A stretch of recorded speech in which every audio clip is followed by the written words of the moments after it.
Hello friends, कैसे हैं आप लोग? बढ़िया। आज हम लोग इनकम टैक्स एक्ट का सेकंड लेक्चर देखने जा रहे हैं।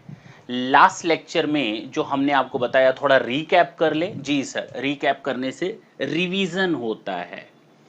तो आज हम लोग अपने इनकम टैक्स का लेक्चर नंबर 2 देखने जा रहे हैं।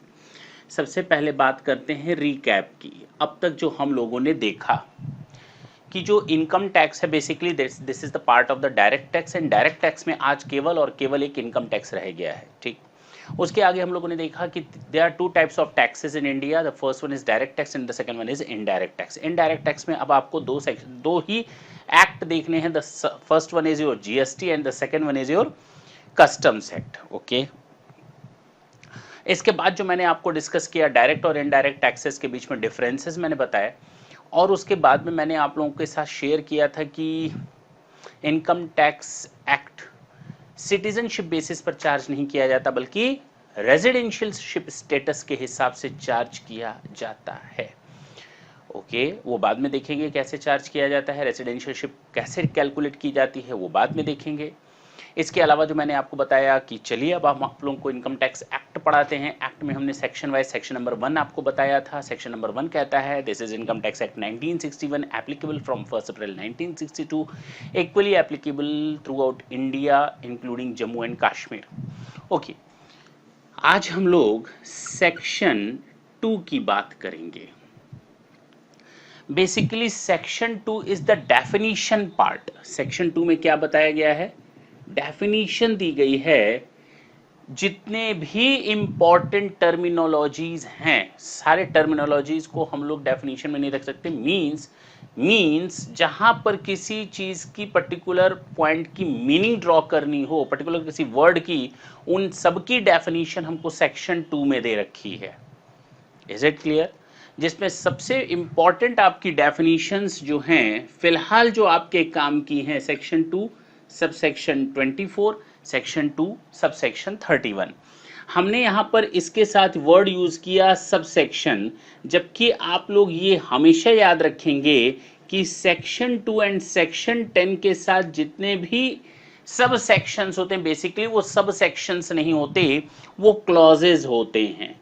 ठीक है ना? तो लेकिन चूंकि अब आदत है, बोलने में थोड़ा इजीनेस रहता है, इसलिए हम इसको सब सेक्शन वर्ड यूज करेंगे हमेशा।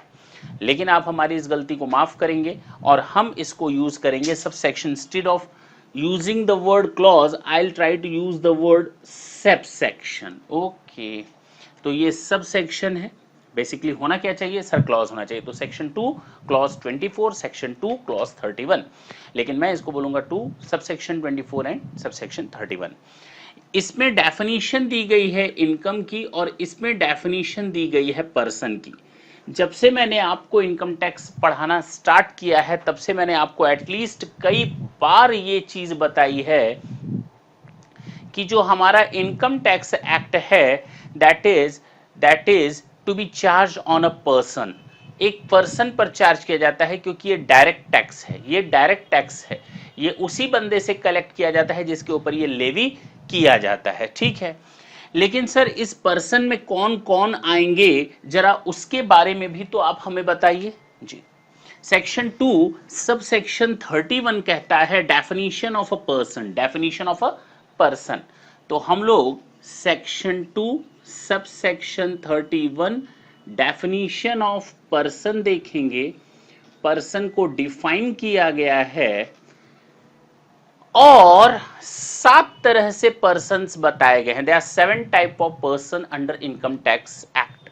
7 तरीके के पर्सन होते हैं। सबसे पहले हम और आप क्या हैं सर? आप इंडिविजुअल हैं। मैं क्या हूं सर? मैं भी इंडिविजुअल हूं। जितने भी आप लोग देखते हैं, all those are individuals. Individually they are individuals. तो अलग अलग तरीके से वो इंडिविजुअल हैं।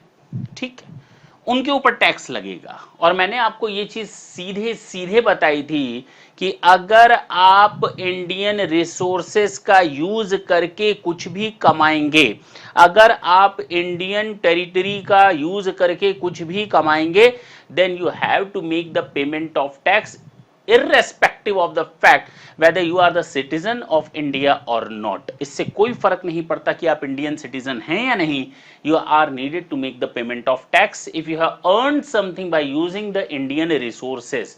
Is it clear? जी, सबसे पहले उसमें आता है इंडिविजुअल। मैं इंडिविजुअल हूं, मैं इंडियन रिसोर्सेज का यूज करके कुछ कमाता हूं, तो मुझे उस पर टैक्स देना पड़ेगा। ओके, लेकिन अगर मैं कहूं केवल इंडिविजुअल्स के ऊपर टैक्स लगेगा, क्या ये सही है? क्या HUF के ऊपर टैक्स लगना चाहिए या नहीं, जिसको हम लोग कहते हैं हिंदू अनडिवाइडेड फैमिली। ओके, ये HUF क्या होते हैं, नाम से ही पता चलता होगा कि doesn't include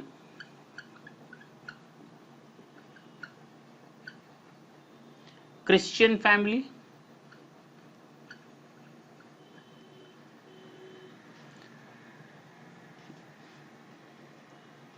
doesn't apply on Christian family and Muslims family, लेकिन applies on ये HUF का सिस्टम या इंक्लूड होते हैं, कौन लोग इंक्लूड होंगे? Jain, Sikh et cetera. Is it clear? इन लोग को हम लोग HUF की कैटेगरी में ही रखेंगे। हटा सकते हैं? जी सर, बिल्कुल आप हटा दीजिए,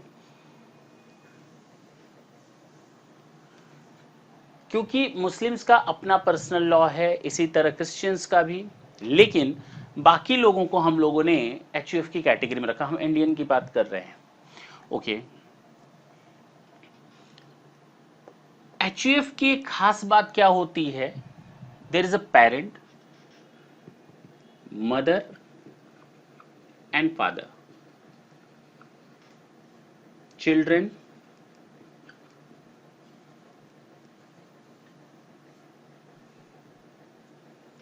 अब इस चाइल्ड वन की स्पाउस एंड देयर चिल्ड्रन हो सकता है ना जी।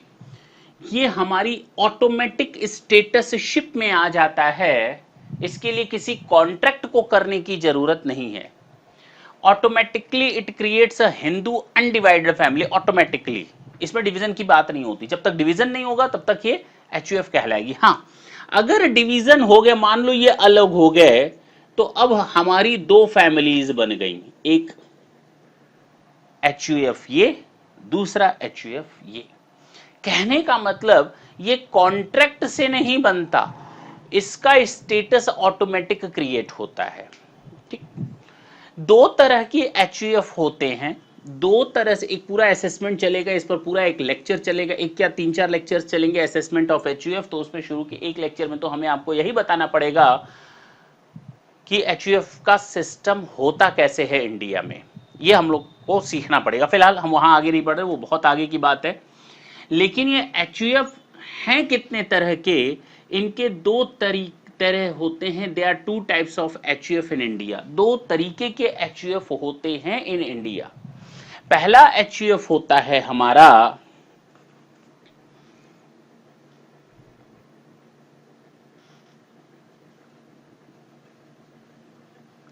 मिताक्षरा संप्रदाय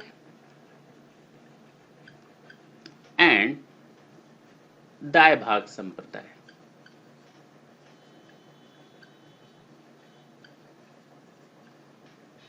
is it clear?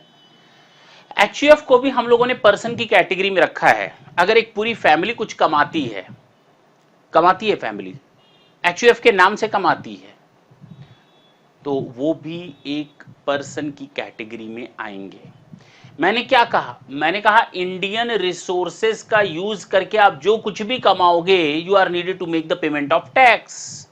But at what status? If you are an individual, then you are needed to make the payment of tax under individual status. But if you are earn something on the basis of the HUF status, then you have to make the payment of tax on the basis of HUF status.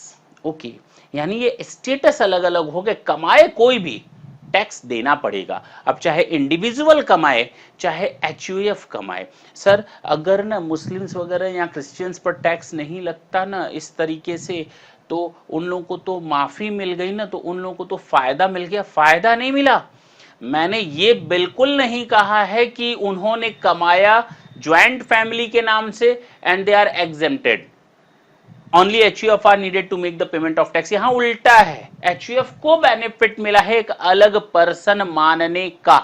कैसे benefit मिला है वो हम आगे सीखेंगे, but this is an extra benefit which is to be given to HUF. Okay, HUF दो तरह के होते हैं, एक होता है दायभाग संप्रदाय, एक होता है मिताक्षरा संप्रदाय। एक होता है दायभाग संप्रदाय, एक होता है मिताक्षरा संप्रदाय।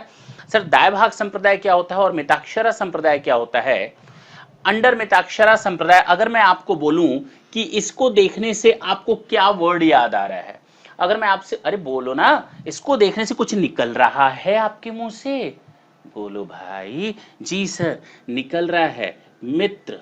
और अगर इसको मैं बोलूं तो कुछ निकल रहा है, हाँ सर, वो दया भाभी, नहीं नहीं दया, वो दया सीआईडी वाला, नहीं नहीं ये वो वाली दया नहीं है, ये सिंपैथी वाली दया है। ओके, दो वर्ड निकल करके, मिताक्षरा मित्र, दायभाग दया। मिताक्षरा संप्रदाय की खास बात यह होती है कि as and when a child born, जैसे एक चाइल्ड पैदा होता है, in the same time, in the same moment he'll become the co-partner of the family। co-partner, जैसे ही एक बच्चा पैदा होता है वो co-partner की कैटेगरी में आ जाता है। co-partner का मतलब, now he has a right to get its own portion in the family's assets। okay, यानी पैदा होते ही वो चिल्ला सकता है, उआ उआ कर सकता है कि मुझे मेरा हिस्सा चाहिए। इसको कहते हैं मित्र बन जाना। जैसे ही कोई बच्चा पैदा हुआ फैमिली में, वो मित्र की तरह काम करेगा मिताक्षरा संप्रदाय में, यानी उसको पूरा राइट मिल जाता है कि वो अपने पार्टीशन के लिए कॉल कर सके। इन द सेम वे दायभाग संप्रदाय में क्या होता है, नाम से ही पता चल रहा होगा, दाय दया दया। जब तक पिताजी जिंदा हैं तब तक उनके को पार्टनर को उनका हिस्सा नहीं मिल सकता।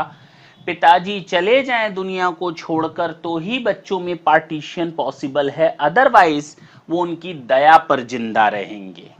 Is it clear? जी सर। तो सर अब हमें ये बताइए कि हम लोग कहाँ आते हैं। हम आपसे पूछते हैं कि आप दायभाग संप्रदाय में आते हैं या मिताक्षरा संप्रदाय में आते हैं? बोलो भाई, आप दायभाग संप्रदाय में आते हैं या मिताक्षरा संप्रदाय में आते हैं? किस में आते हैं?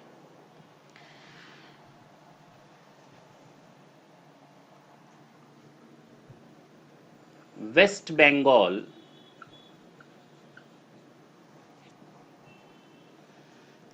and some part of Jammu and Kashmir।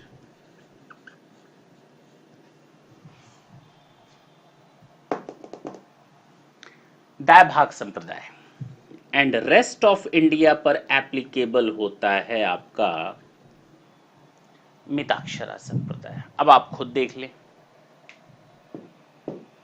आप कहां रहते हैं। आगे बढ़ सकते हैं जी, हटा सकते हैं बिल्कुल।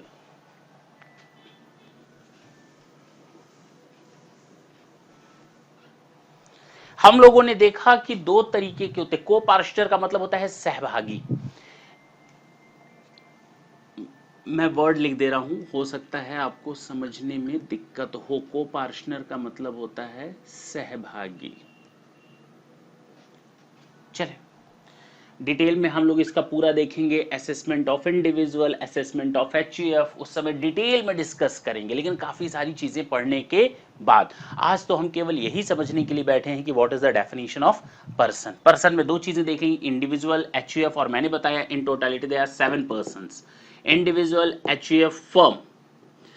अगर कोई पार्टनरशिप फर्म कर ले, do you mean partner o partner, अगर मैं आपके साथ पार्टनरशिप कर लूं और मैं गवर्नमेंट को बोलूं, गवर्नमेंट देख, ना तो हम इंडिविजुअल हैं ना तो हम एचयूएफ है, ना तो हम इंडिविजुअल हैं ना तो हम एचयूएफ हैं, हमारा स्टेटस तो पार्टनरशिप फर्म का है। गवर्नमेंट ने कहा इंडियन रिसोर्सेज का यूज करके कुछ कमा रहे हो। मैंने कहा हाँ, तो मुझसे कहा गया कि आपको हम पर्सन की डेफिनेशन में डाल दे रहे हैं, आपको पर्सन की डेफिनेशन में डाल दे रहे हैं फर्म चाहे नॉर्मल रजिस्टर्ड फर्म हो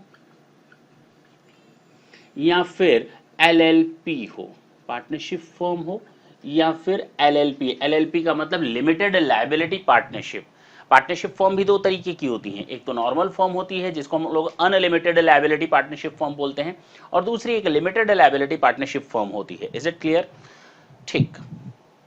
तो कहने का मतलब इंडिविजुअल हो गया, एचयूएफ हो गया, फर्म भी तो कमा सकती है। अगर दो पार्टनर मिलकर के कोई बिजनेस करते हैं, कोई कॉन्ट्रैक्ट करते हैं, कोई एग्रीमेंट करते हैं, कोई ट्रेड करते हैं, कोई मैन्युफैक्चरिंग का एक्टिविटी करते हैं, कोई कॉमर्स करते हैं, तो वहां पर भी तो वो कमा सकते हैं। तो फर्म को भी शामिल किया गया पर्सन की definition. The first one was individual, HUF and firm. Okay, company. आप लोगों ने कई बार वर्ड सुना होगा कंपनी। जो कंपनियां होती हैं तो प्राइवेट लिमिटेड होती हैं, या तो लिमिटेड कंपनी होती हैं, तो पब्लिक कंपनी होती हैं, तो प्राइवेट कंपनी होती हैं, तो पब्लिक कंपनी होती हैं, तो प्राइवेट कंपनियां होती हैं।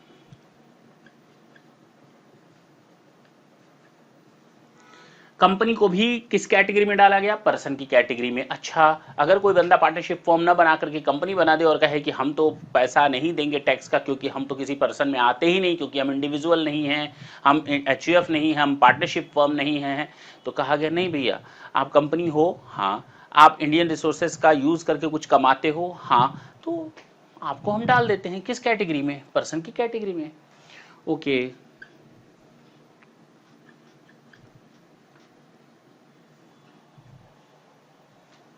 AOP BOI. सर ये क्या बला है? ये है बला एसोसिएशन ऑफ पर्सन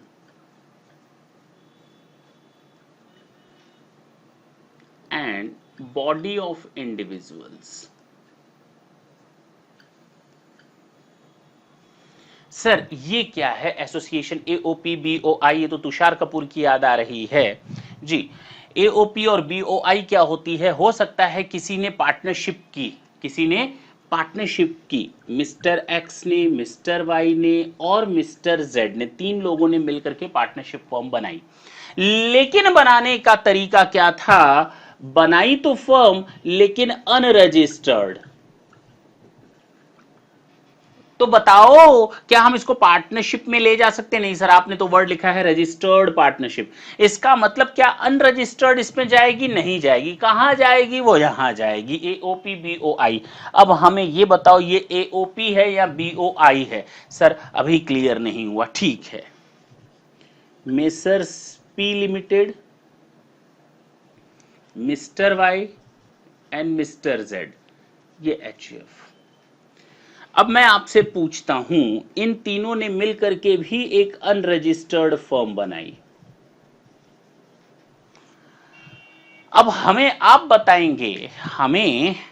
बताएंगे कि ये एओपी है या बीओआई है? ये एओपी है या बीओआई है? सर बीओआई का मतलब होता है बॉडी ऑफ इंडिविजुअल, बीओआई का मतलब होता है बॉडी ऑफ इंडिविजुअल्स, यानी कई सारे इंडिविजुअल मिलकर के जब कोई काम करेंगे, कई सारे इंडिविजुअल, तीनों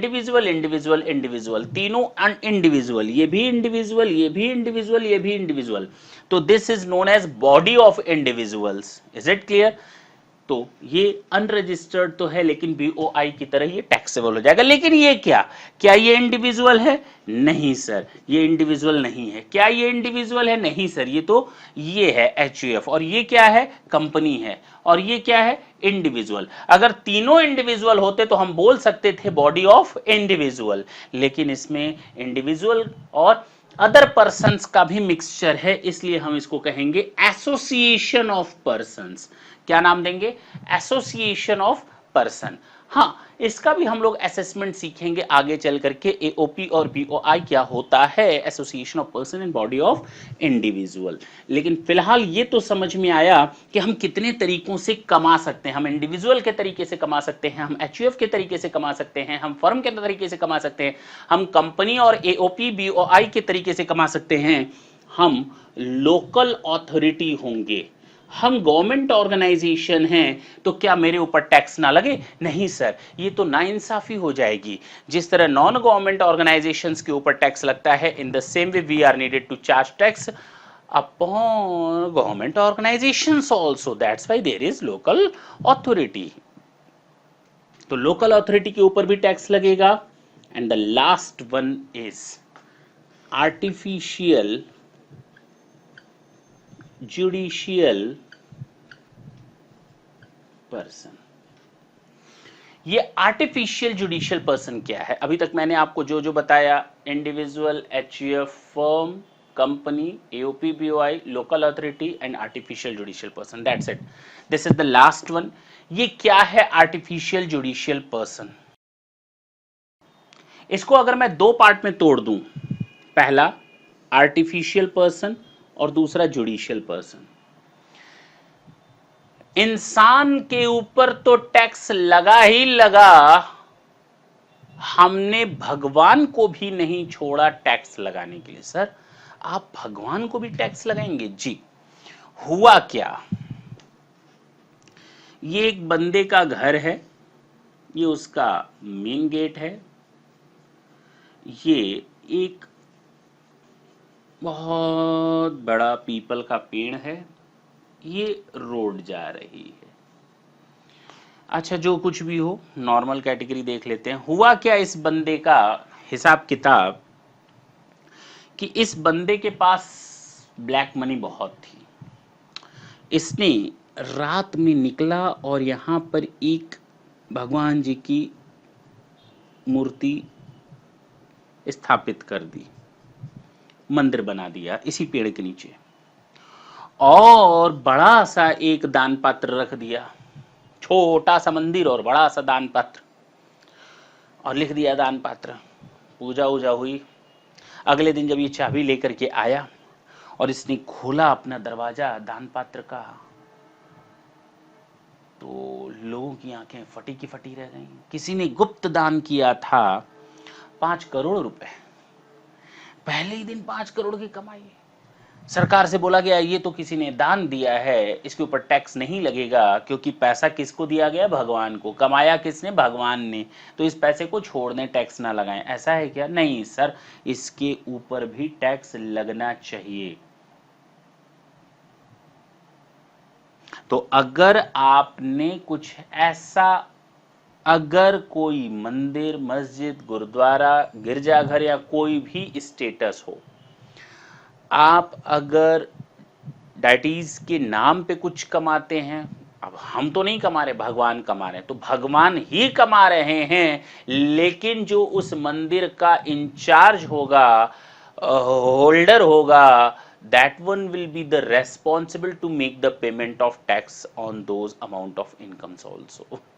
उसको भी इनकम मान लिया गया ताकि टैक्स चोरी ना हो पाए, ब्लैक मनी को व्हाइट न किया जा सके, ये रोटेशन खत्म किया गया। तो भगवान के ऊपर भी टैक्स लगा। अंतर यह है, भगवान से ना लेकर के किसी पर्सन से लिया गया, किसी बंदे से लिया गया, जिसको हमने कहा आर्टिफिशियल पर्सन। सर ये जुडिशियल पर्सन क्या होते हैं? एक कंपनी है, जब तक वो कंपनी चल रही है कोई दिक्कत नहीं, लेकिन एक समय ऐसा आएगा कि कंपनी लिक्विडेशन में गई, और अगर कंपनी लिक्विडेशन में चली गई तो as and when the company went into liquidation, in the same moment as and when the order of the liquidation will pass,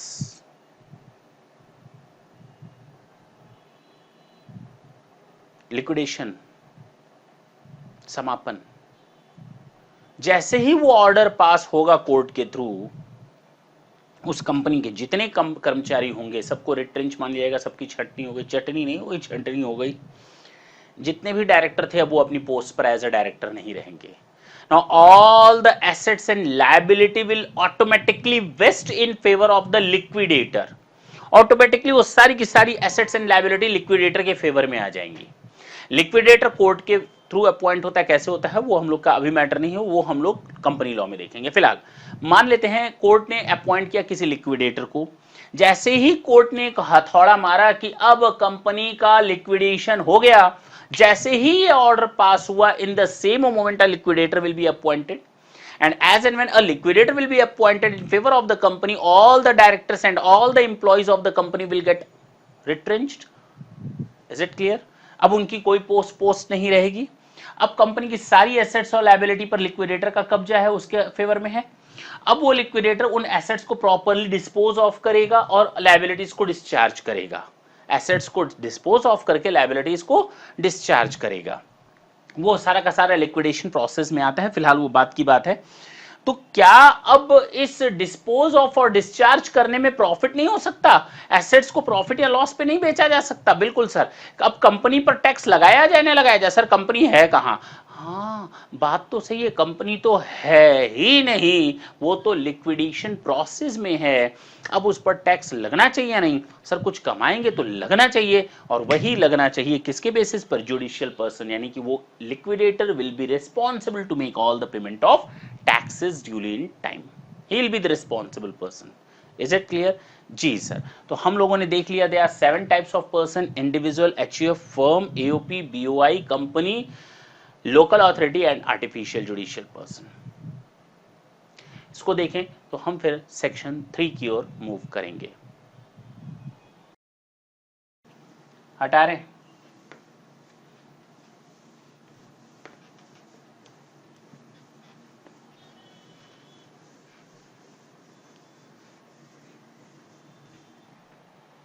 ये सेक्शन 1 तो हम लोगों ने देख लिया. This is income tax act 1961 applicable from 1 April 1962, equally applicable throughout India including Jammu and Kashmir. बोलो भाई जी.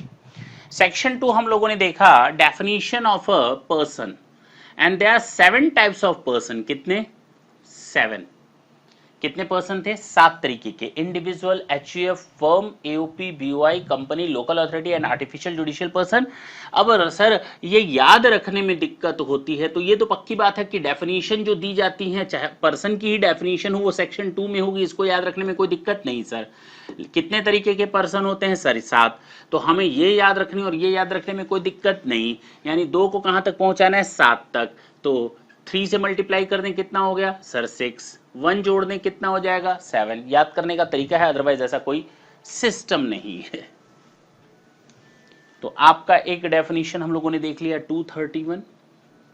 हम लोग देखने जा रहे हैं सेक्शन 3. सेक्शन 3 क्या है ये भी डिफाइन करता है.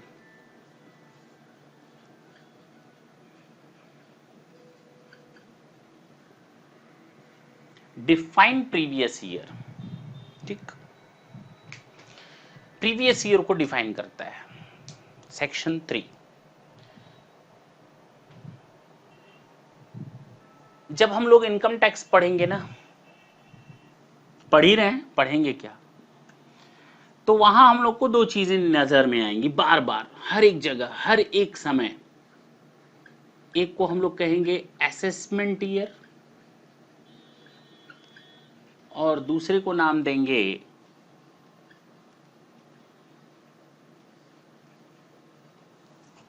Previous year. ये असेसमेंट ईयर और प्रीवियस ईयर्स क्या है?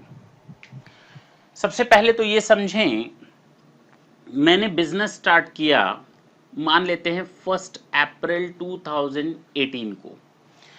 ये याद रखेंगे कि अब हमारा जो भी ईयर स्टार्ट होगा that will be the financial year. 2 तरह के ईयर होते हैं, एक होता है फाइनेंशियल ईयर और एक होता है कैलेंडर ईयर. दोनों में फर्क क्या है?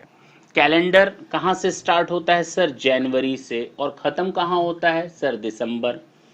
और अगर मैं बोलूं कि आप हमें फाइनेंशियल ईयर बताइए, then always it will be started from 1 April 18 and ends on 31 March 2019.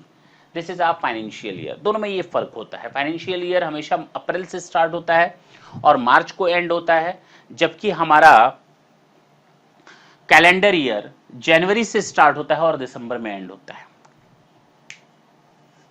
Clear? इसमें कोई डाउट नहीं है.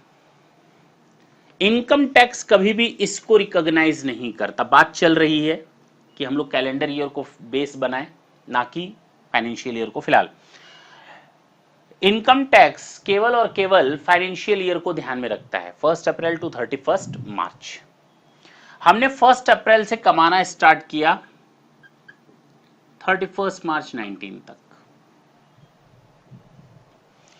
मैं सुबह निकला बिजनेस करने के लिए 1 अप्रैल को, शाम को मैं थका मांदा घर लौटा, और जैसे ही मैं घर लौटा तब तक मैं देख रहा हूं कि मेरे घर के बाहर, अब दिन भर मैंने काम किया, 8-10 घंटे काम किए, थक गया हूं। अब मैं जैसे ही घर पहुंच रहा हूं, मैं देख रहा हूं कि एक बंदा मेरे घर के बाहर बैठा है, खड़ा है, सिगरेट पी रहा है।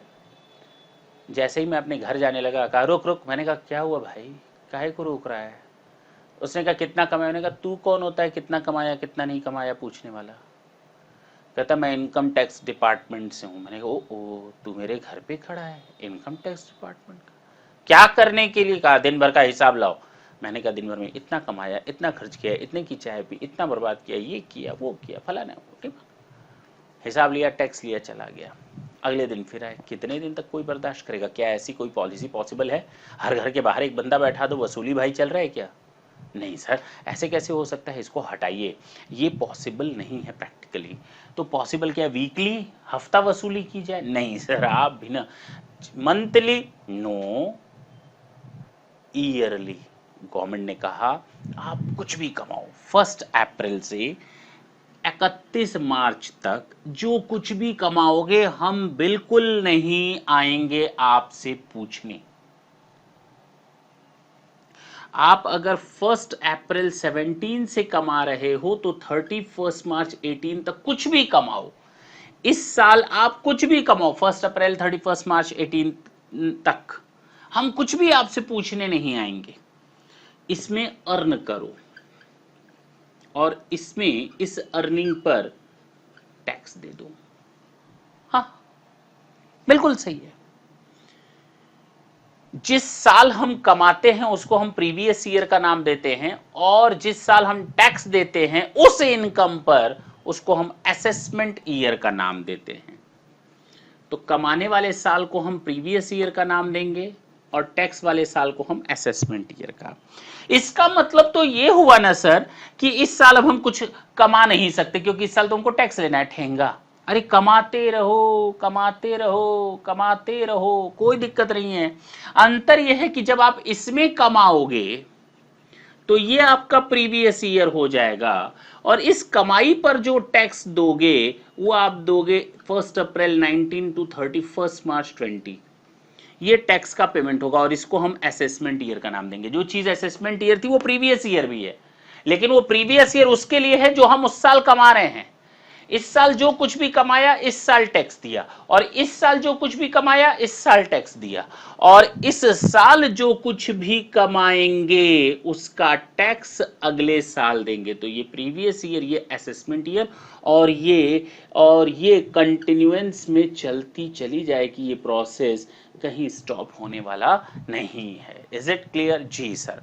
दोनों में फर्क समझ में आया? Definition previous year and assessment year. हाँ सर, डिफाइन किया गया है प्रीवियस ईयर को, डिफाइन किया गया है प्रीवियस ईयर को। क्या डिफाइन किया गया है अब मुझे आपको बताने की जरूरत नहीं, फिलहाल मैं अगर इसको हटा दूं तो अब आपको समझ में आएगा। प्रीवियस सुनेंगे, प्रीवियस ईयर मीन्स, ये previous year means the financial year.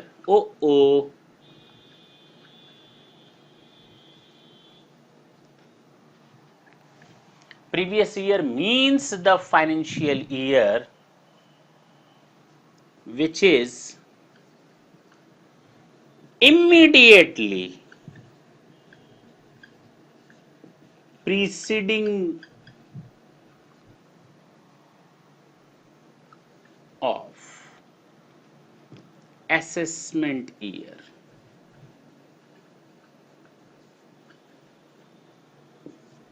Previous year वो फाइनेंशियल ईयर होता है जो असेसमेंट ईयर के जस्ट पहले होता है। So simple. प्रीवियस ईयर वो फाइनेंशियल ईयर होता है जो असेसमेंट ईयर के जस्ट पहले होता है। That is the definition of previous year which is given under section 3। Note हो गया हो तो मैं हटाऊं। अभी तक हम लोगों ने केवल 3 सेक्शन देखे, section number 1, section number 2 and section number 3। Section number 1 में देखा था this is income tax act 1961 applicable from 1 April 1962, equally applicable throughout India including Jammu and Kashmir. Section 2 हम लोगों ने देखा डेफिनेशन, जिसमें हम लोगों ने एक ही डेफिनेशन अभी तक देखी है, सेक्शन 231। पर्सन की definition, there are 7 type of person, individual, HUF, firm, AOP, BOI, company, local authority and artificial judicial person. Section 3 हम लोगों ने देखा previous year means the financial year which is immediately preceding the assessment year. Okay,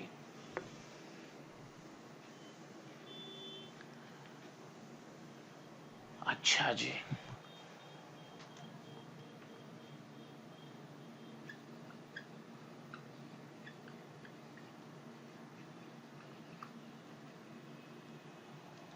ये पूरे income tax का charging section है और इसके लिए मैंने आपको एक हल्की सी हिंट दी थी कि इनकम टैक्स अपने मन से कुछ नहीं कर सकता, इसको कुछ करवाने के लिए लिखना पड़ता है इसी एक्ट में।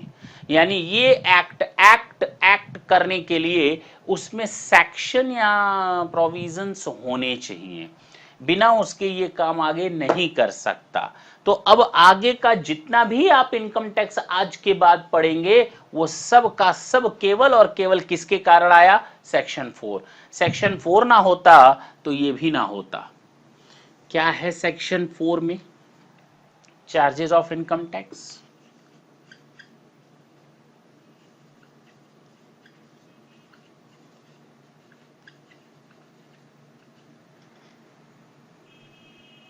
ये कहता है कि आपके पास कोई भी इनकम होगी, कोई भी इनकम होगी, किसी भी तरीके की इनकम होगी, वो इन 5 कैटेगरीज में आएंगी, जिसको हम कहेंगे 5 हेड्स ऑफ इनकम। रावण के 10 सिर थे और इनकम के 5 सर हैं।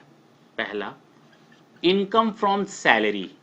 हो सकता है आप कहीं नौकरी करते हो तो आपकी सैलरी से इनकम हो। The first one, head of income is salary. Okay, हो सकता है आप तनख्वाह से ना कमाते हो, आपके पास घर जायदाद हो, इनकम फ्रॉम हाउस प्रॉपर्टी। आपने अपने घर वगैरह को किराए पर दे रखा है और आप वहां से अर्न कर रहे हैं, उसे हम बोलते हैं इनकम फ्रॉम हाउस प्रॉपर्टी।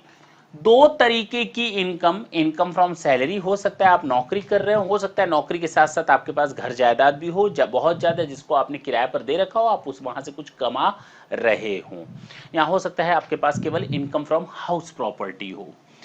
चले, हो सकता है आपके पास बिजनेस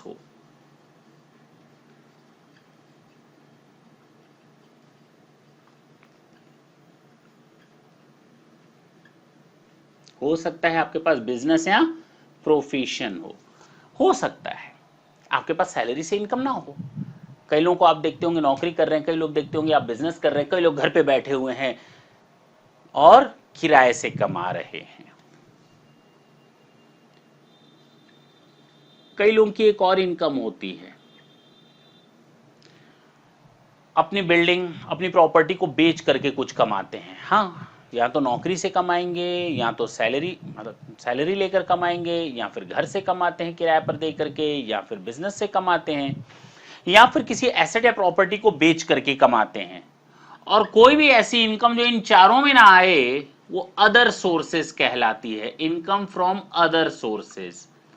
जो कोई भी इनकम इन 4 हेड्स ऑफ इनकम में ना फॉल हो, that will fall under the 5th criteria या फिर 5th category, that is known as income from other sources. अच्छा सर, कोई इनकम बताइए जो इनकम फ्रॉम अदर सोर्सेज में आती हो। बैंक की इंटरेस्ट, बैंक से ब्याज मिला, क्या वो आपकी सैलरी है? नहीं। क्या वो आपका हाउस प्रॉपर्टी है? नहीं। क्या वो बिजनेस है? नहीं। क्या वो कैपिटल गेन है? नहीं। तो कहाँ जाएगा? आपने जुआ खेला और कमाया, क्या वो जुआ सैलरी है? नहीं। हाउस प्रॉपर्टी है? नहीं। बिजनेस है? नहीं। कैपिटल गेन है? नहीं। हाँ या ना? नेताओं की कमाई, क्या वो तनख्वाह पाते हैं? पाते तो हैं तनख्वाह, but they are not the employ. नेताओं की सैलरी, हाँ, वो सैलरी नहीं होती, वो हाउस प्रॉपर्टी नहीं है, पीजीबीपी नहीं है, कैपिटल गेन नहीं है, वो अदर सोर्सेज में है। अच्छा जी, मैं टीचर हूं, मैं कॉपी चेक करने का काम कर रहा हूं, मुझे इंस्टीट्यूट ने कुछ पैसे दिए, क्या मुझे उन्होंने सैलरी दी? नहीं। क्या मेरा बिजनेस है? नहीं। क्या कैपिटल गेन है? नहीं। क्या अदर सोर्सेस? हाँ। कहने का मतलब जो कोई भी इनकम इन 4 कैटेगरीज में नहीं आएगी, that will fall under the residuary heads of income. Residuary head of income, बचा खुचा इनकम सब इसमें 5th हेड ऑफ इनकम में जाएगा। Is it clear? They are 5 heads of income, याद रहेगा। और ये पांचों हेड्स ऑफ इनकम के बारे में जो बोला गया है वो अंडर सेक्शन 14 बोला गया है, जिसको मैं अभी बिल्कुल नहीं ध्यान दे रहा, मैं फिर से इसके बारे में सेक्शन 14 में आपको बताऊंगा। फिलहाल आपको ये तो समझ में आया, they are 5 heads of income. इन सारी इनकम्स को जोड़ लें। हो सकता है इसके अलावा किसी और की इनकम मेरे अकाउंट में जोड़ दी जाए, हो सकता है। मैंने अपना घर अपने वाइफ के नाम कर दिया फ्री में, किसमें? अब पर्पस क्या था? टैक्स बचाना। वैसे भी घर उसी घर में था, वो भी घर उसी घर में, हम भी वहीं, वाइफ भी वहीं, लेकिन घर मैंने वाइफ के नाम शिफ्ट कर दिया। अब तक जो रेंट मेरे नाम में गिरता था, मेरे हाथ में जुड़ता था, अब वो रेंट किसके हाथ में गिरने लगा? हाँ या ना? हमने इनकम को 2 पार्ट में अपने डिवाइड कर दिया ताकि कम से कम टैक्स बन सके, और गवर्नमेंट ये अच्छी तरह जानती है कि आपने ये टैक्स चोरी करने का पर्पस होगा कहीं ना कहीं। फिलहाल अब अभी हम डिटेल में नहीं जा रहे। हाँ, लेकिन ये एक तरीका हो सकता है जहां पर आप गवर्नमेंट को चूना लगा सकते हो। तो गवर्नमेंट ने कहा चूना ना लगाओ, एक काम करो, ये रेंट वापस इसी के हाथ में जोड़ दो जिसके हाथ में वो ऐड होना चाहिए था। तो एक बात बताओ, रेंट वापस मेरे हाथ में जुड़ा, मेरा income from salary, house property, PGBP, capital gain, other sources, और वाइफ की जो रेंट की इनकम है वो भी मेरे में ऐड कर दो। हाँ या ना? इसको हम कहते हैं क्लबिंग ऑफ इनकम। क्या बोलते हैं? Clubbing of income. यानी मेरी इनकम तो इन 5 हेड से है ही है, क्लबिंग ऑफ इनकम से भी है। अच्छा, कभी कभी हमारे बिजनेस में लॉस भी होता है। क्या होता है? लॉस भी होता है। मान लो मैंने बिजनेस से कमाया, 2 बिजनेस से थे मेरे, एक बिजनेस में 5 लाख रुपए का फायदा हुआ और दूसरे बिजनेस में मुझे 2 लाख रुपए का लॉस हुआ। अब बताओ मेरी टोटल इनकम साल भर की कितनी? आप खुद कहोगे सर 3 लाख, क्योंकि एक बिजनेस में फायदा और एक में नुकसान। जब भी हम बात करेंगे दोनों को मिला करके बात करेंगे। तो बताओ लॉस को माइनस किया जाए या ना किया जाए? Income from salary, house property, PGBP, capital gain, other sources, दूसरे की इनकम मेरे में जोड़ी गई, और तो और set of and carry forward of losses.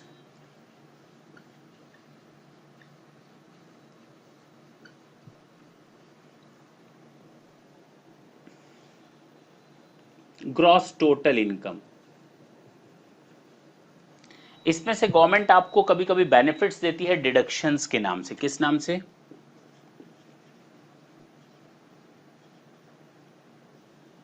इसको हम लोग कहते हैं टैक्सेबल इनकम। अब अगर टैक्सेबल इनकम आ गई तो टैक्सेबल इनकम पर टैक्स कैलकुलेट किया जाए into tax rate, tax on taxable income plus interest plus penalty हो सकता है मेरे ऊपर लगाई जाए। ये हो जाएगा टोटल ड्यू जो हमें गवर्नमेंट को देना है। इसमें से माइनस कर दो अगर आपने कोई टैक्स पेड किया है सेल्फ असेसमेंट बेसिस पर, इतना देना है, इतना दे चुके हैं।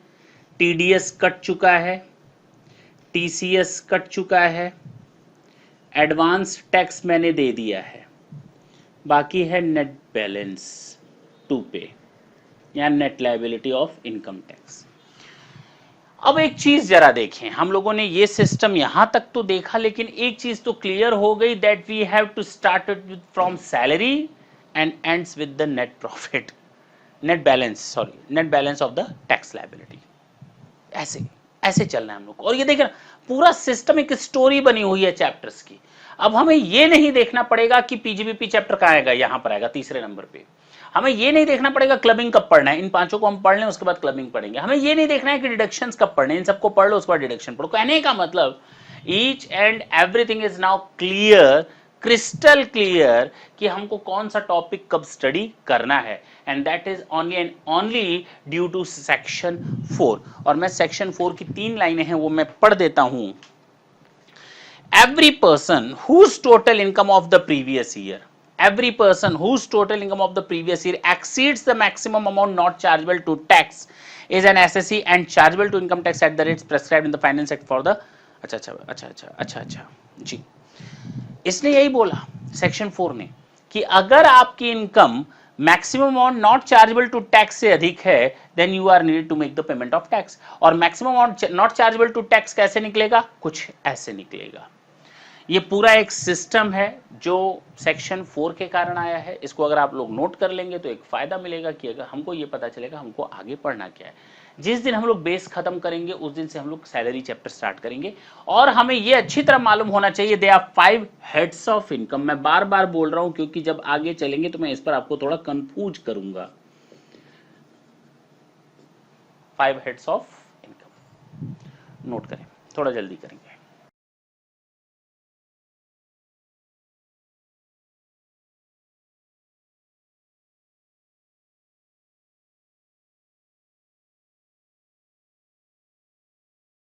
चलो भाई, अब फिर से एक बार रीकैप कर ले। This is income tax act 1961 applicable from 1 April 1962, equally applicable throughout India including Jammu and Kashmir. Section 2 हम लोगों ने, सेक्शन 224 हम लोगों ने देखा 231 definition of a person, individual, HUF, firm, AOP BOI, company, local authority and artificial judicial person. Section 3 हम लोगों ने देखा previous year means the financial year which is immediately preceding the assessment year. Okay, section 4 हम लोगों ने देखा charges of income tax. Charges of income tax में 5 heads of income थे, उसमें क्लबिंग ऑफ इनकम कर दिया, सेट ऑफ कैरी फॉरवर्ड कर लिया, जो बचा उसमें से डिडक्शन दे दिया, डिडक्शन के बाद टैक्सेबल इनकम आ गया, टैक्सेबल इनकम पर टैक्स कैलकुलेट कर लिया, टैक्स आने के बाद उसमें इंटरेस्ट और पेनाल्टी ऐड कर दिया, माइनस कर दिया हम लोगों ने क्या, self assessment tax paid, advance tax paid, TDS, TCS, जो आया वो नेट लायबिलिटी थी। तो हम लोगों ने ये 4 सेक्शंस देख लिए, द मोस्ट इंपॉर्टेंट। और आज तो नहीं हो पाएगा, हमको ये नेक्स्ट सेशन में ही कंप्लीट करना है सेक्शन 5, लेकिन हम इसमें क्या पढ़ेंगे उसके बारे में हम आपको बताने जा रहे हैं। स्कोप ऑफ टोटल इनकम क्या स्टडी करेंगे आखिर सेक्शन 5 में। मैंने आपको बोला आपकी इनकम सैलरी भी हो सकती है, हाउस प्रॉपर्टी भी हो सकती है, PGBP, capital gain and other sources. पहली सैलरी बताई, पहला head of income, house property, profit and gains from business and profession, shortcut में PGBP, capital gain and IUS, income from other sources. Shortcut में कुछ ऐसे हम लोग डिनोट करते हैं, याद रखेंगे। सैलरी को सैलरी, हाउस प्रॉपर्टी को आईएचपी, अदर सोर्सेज को आईयूएस, PGBP profit and gains from business और प्रोफेशन, कैपिटल गेन सीजी। तो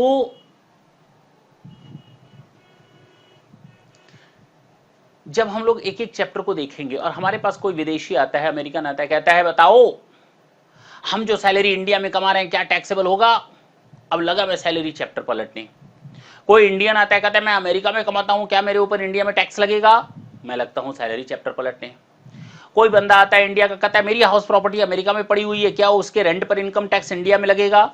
कोई अमेरिकन आता है कहता है मेरी इनकम टैक्स इंडिया में क्या लगेगी अगर मेरी कोई प्रॉपर्टी इंडिया में है, या है तो अमेरिका में लेकिन दूसरी इनकम मेरी इंडिया में टैक्सेबल होती है, अमेरिका में मेरी हाउस प्रॉपर्टी, क्या उस पर टैक्स लगेगा। कुछ इस तरह के डिस्टर्बेंस क्रिएट होते हैं और हम सर खुजाने लगते हैं। हमको लगता है कि हम जाएं तो जाएं कहां, तो जाएं कहां वाला हिसाब किताब खत्म। हम हर एक चैप्टर को पलटना स्टार्ट नहीं करेंगे। हम पीजीबीपी को देख रहे हैं, कैपिटल गेन को देख, ना बाबा ना, only for the purpose of knowing the taxability impact we have to go for section 5 scope of taxable income, total income। हमें ये बता देता है कि कौन सी इनकम टैक्स लगेगी इंडिया में या नहीं लगेगी, किस इनकम पर टैक्स लगेगा या नहीं लगेगा। क्योंकि जब हम लोग सेक्शन 5 एंड करेंगे ना तो उसके बाद हम लोग को पढ़ना है residential status.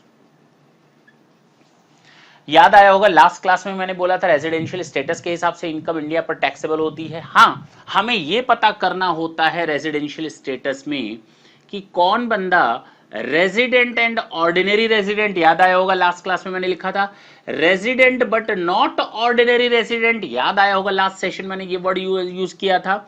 And non resident, केवल 3 तरह की रेजिडेंशियल स्टेटसशिप हो सकती है किसी भी पर्सन की, या तो वो रेजिडेंट एंड ऑर्डिनरी रेजिडेंट होगा, या तो वो resident but not ordinary resident होगा, या तो फिर वो नॉन रेजिडेंट होगा। इन 3 कैटेगरी में ही वो फॉल करेगा, there is no fourth category. यानी पूरे इनकम टैक्स में ध्यान देंगे, क्या देंगे, ध्यान देंगे, मैंने एनआरआई नहीं लिखा, इसको हम लोग नॉन रेजिडेंट इंडियन बोलते हैं। मैंने कहा ना इंडियन हो या ना हो उससे कोई फर्क नहीं पड़ता इनकम टैक्स में, इसलिए हम लोग यहां पर केवल वर्ड यूज करेंगे नॉन रेजिडेंट, नॉन रेजिडेंट, अनिवासी। Is it clear? फिर से आते हैं, आपने कौन सी इनकम कहां कमाई उस पर इंडिया में टैक्स लगेगा या नहीं लगेगा, वो डिपेंड करेगा आरओआर, आरएनओआर एंड एनआर के बेसिस पर। ओके, तो मैं अभी एक चार्ट बना दे रहा हूं, आपको लिखवा दे रहा हूं, सॉरी आज बार बार ये चीज गिर रही है। हाँ, मैं एक चार्ट बनवा दे रहा हूं, लिख दे रहा हूं, नेक्स्ट सेशन में आते ही सबसे पहले मैं उस पर डिस्कस करूंगा। ठीक है ना? आप लोग भी देख करके पढ़ करके आएंगे, नहीं भी पढ़ के आएंगे तो भी कोई दिक्कत नहीं है। हमने अभी आपको बताया 3 तरह की कैटेगरी पर्सन्स की,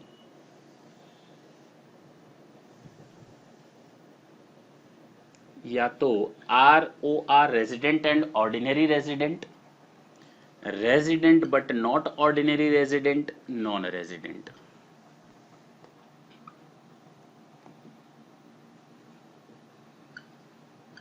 इन इंडिया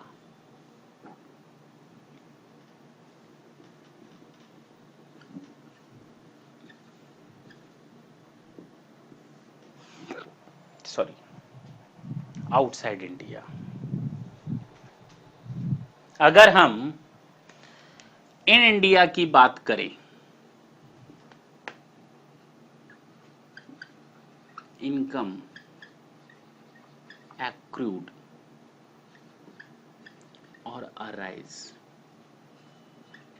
हम केवल कहते हैं आज लिख ली, और डीम्ड टू एक्रू और arise in India. Next session में इसके बारे में डिटेल में डिस्कस करेंगे। यस का मतलब तीनों में taxable,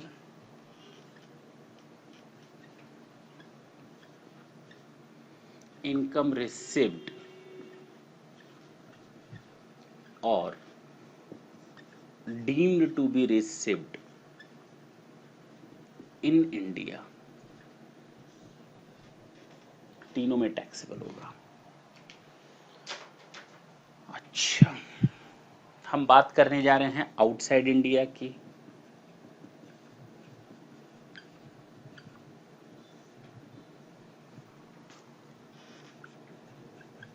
income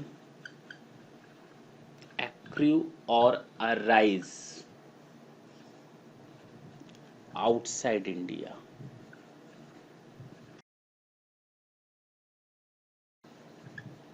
Business is controlled or profession is set up in India.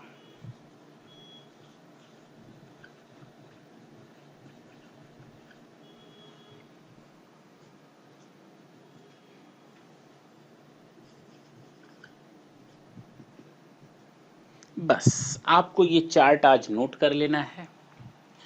मैंने इसमें क्या लिखा है मैं एक बार फिर पढ़ देता हूँ। In India, outside India. In India में इनकम एक्रू और अराइज और डीम टू एक्रू और arise in India will be charged to tax in each and every case.